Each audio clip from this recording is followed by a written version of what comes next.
So most of us probably know more than one real estate agent. As a matter of fact, recent statistics tell us that with the introduction of social media and the use of it in the real estate industry, the average person probably knows three, if not more, real estate agents. And so the question then becomes, what should I be asking a person who's a real estate agent when I am thinking about either selling my house or buying my house?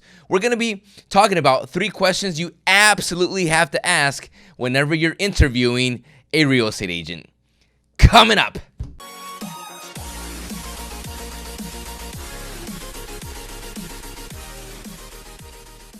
Welcome, I'm your host, Steve Penate, realtor and host of the Steve Talks Real Estate Show, where we bring you value, content, and tips in all things real estate and housing related. So if you haven't done so, hey, do me a favor and hit the subscribe button down below, like this video, and share it with someone you feel needs to hear this information. All right, so on this episode, we are going to be talking about 3 questions you should be asking every real estate agent when you're thinking about using them.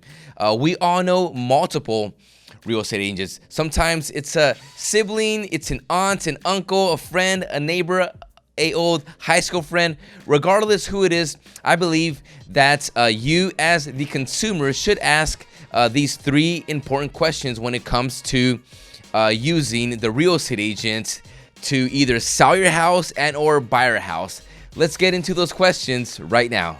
All right, number 1 is this. You should ask that person, are you a full-time real estate agent? Now, especially in the market we're in, where many cities are extremely hot and you need an agent that is ready to rock and roll, someone that is prioritizing their business, that is their sole focus is their current real estate business. Now, I understand that, some people have to go part-time, but at the same time, a lot of times it's not fair for you, the consumer, to only get part-time help when it comes to either selling your house and or buying your house.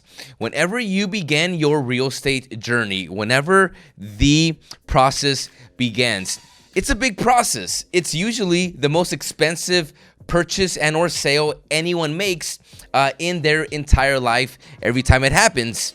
And so it's important that your real estate agent gives you that full-time service. Now, I understand if your uncle or your mom and so on is a extremely part-time agent and you feel forced like you have to use them, but I would say this: if you are hiring a part-time real estate agent, you should expect part-time service.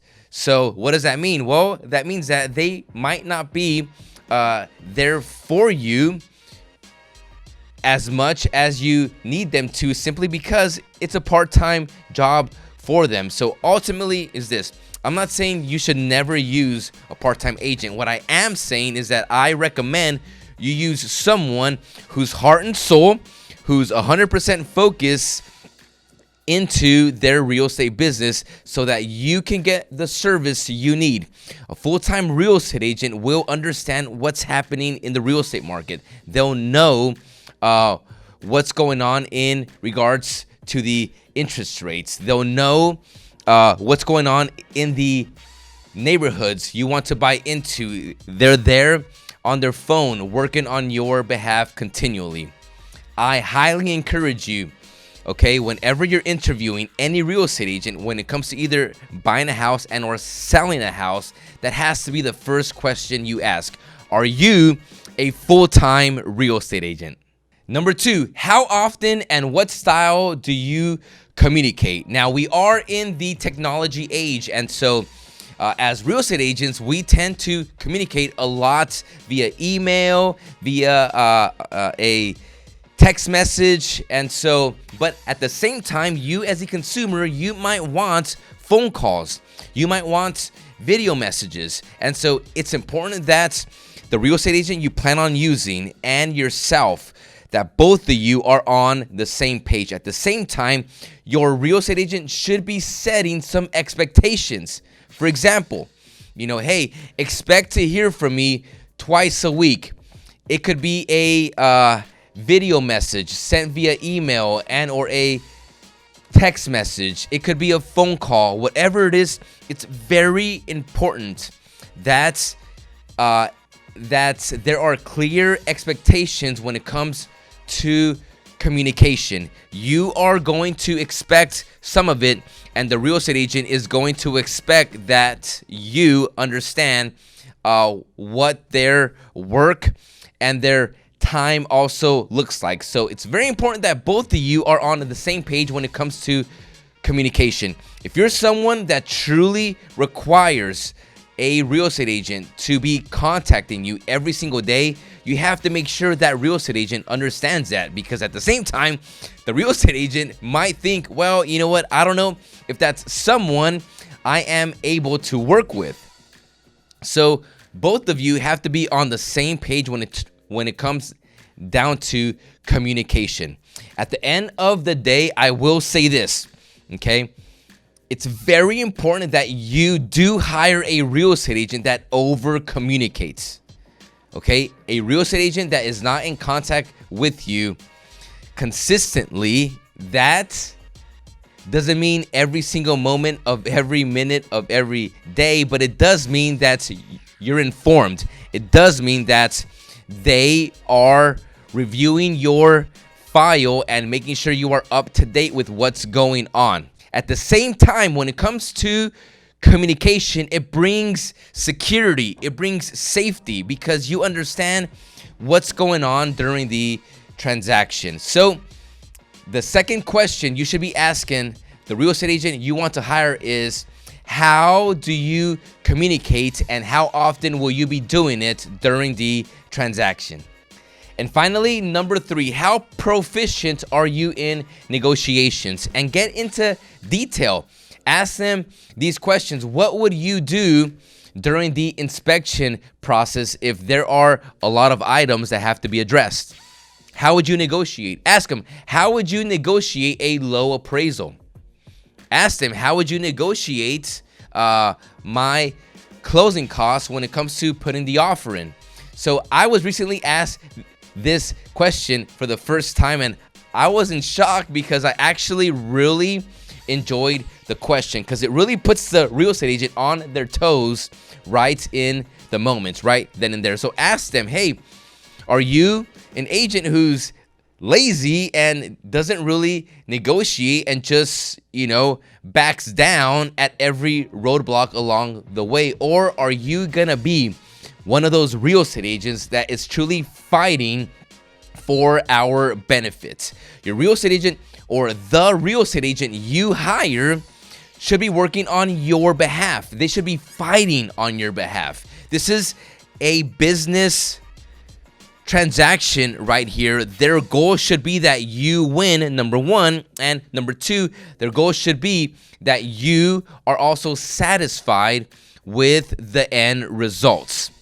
So you should be hiring a real estate agent that is aggressively fighting on your behalf. If your real estate agent doesn't even know how to answer those questions and or has any examples of what they've done in the past, well, that could be something that you would ask them to explain further, simply because every real estate transaction you will encounter some sticky situations.